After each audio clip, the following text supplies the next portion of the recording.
Assalamualaikum warahmatullahi wabarakatuh. Jumpa lagi. Macam ni lah. Isu hari ni bukan pasal raut, tapi aku kena bantu Ustaz kepada para peruncit, peniaga-peniaga kedai runcit di sekitar kampung pendalaman semua. Kesian pada pihak-pihak ni, tapi dengan adanya komen-komen pihak-pihak Melayu bangsat yang ada dekat skrin saya ni, ini adalah Melayu-Melayu bangsat yang berasa diri mereka ni adalah T20. Bila berasa diri T20 tu, dia sangat menghina kepada orang-orang yang lebih bawah, lebih rendah pada mereka ni. Asalkan mereka pun sebenarnya B40 sebenarnya, tapi berlagak serupa T20. Inilah komen-komen bangsat yang sepatutnya ada akal yang perlu fikir untuk bercakap. Apa tengok lu video ni, kita sambung. Duit dikasih hanya dapat digunakan di kedai-kedai besar yang berdaftar dengan MyKasih. Kedai kita dah mohon, tapi tidak mendapat apa kelulusan, kononnya dah ditutup. Sedangkan syarikat besar baru je lulus, dapat lulus. Jadi tak apalah, bukan rezeki kita. Tapi kesan untuk kedai-kedai runcit di Teluk Bandar ni amat besar lah. Dia lebih daripada 50% penurunan jualan ataupun sale. Bukan kata semua.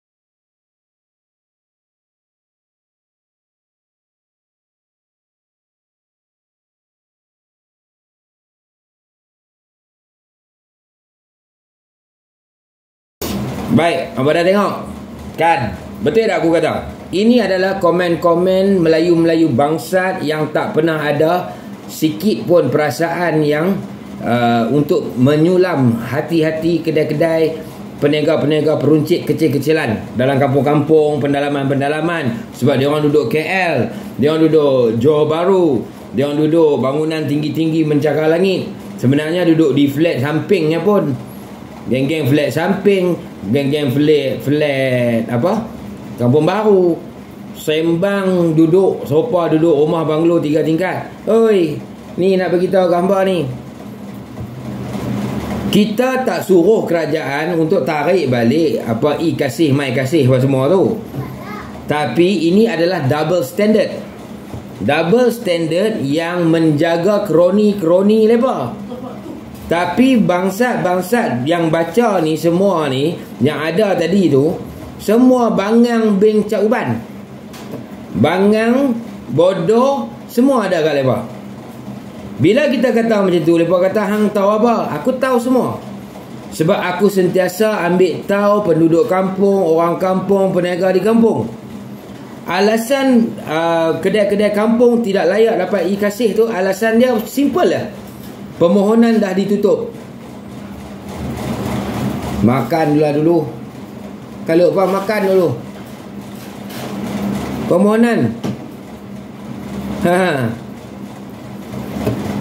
Yang dapat e-Kasih, MyKasih ni untuk scan mesin tu semua pasar raya yang bergelar pasar raya, ataupun kedai-kedai runcit yang besar-besar macam apa nama tu, Rosyam Pebala semua lah.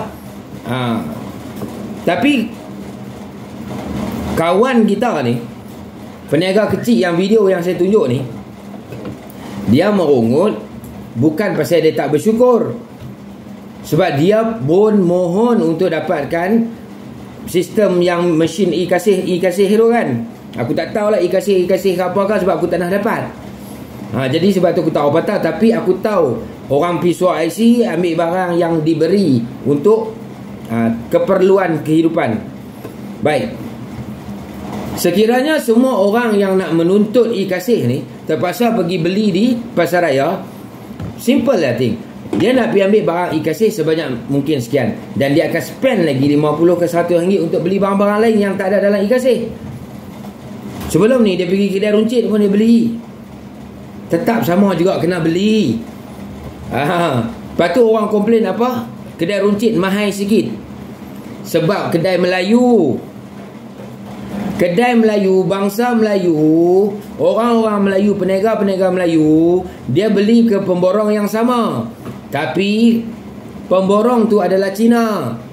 Bangsa Cina Kapiang ni, dia akan bantu bagi murah sikit lagi pada bangsa-bangsa Kapiang ni. Tapi kalau bangsa Melayu, dia bagi harga untunglah 2-3 sen. Kalau dekat company Cina lain, kedai-kedai runcit Cina lain, dia dapat harga special. Sama dengan macam barang hardware. Kenapa hardware Melayu banyak tutup? Kerana nak membeli pun dekat pengilang-pengilang Cina. Inilah masalah dia. Bila GISB buka semua, hampa hantam GISB sampai bankrupt kawan tu. Bab salah GISB, tangkaplah orang yang buat salah tu. Yang kata meliwat, tangkap yang meliwat. Ini dah, hampa tutup semua sekali ekonomi orang Melayu. Jadi nak pesan pada kerajaan Madanon ni, jangan double standard. Kalau nak buat sistem e-kasih, izinkan kedai-kedai runcit di kampung boleh tunaikan e-kasih tu, bagi sistem tu pada lebar. Kalau hamba rasa hamba tak boleh bagi, alasan hamba permohonan dah tutup, kedai Cina lain yang pasar raya baru minta, kedai-kedai Cina yang baru dapat, pasal baru boleh dapat, kenapa Melayu tak dapat?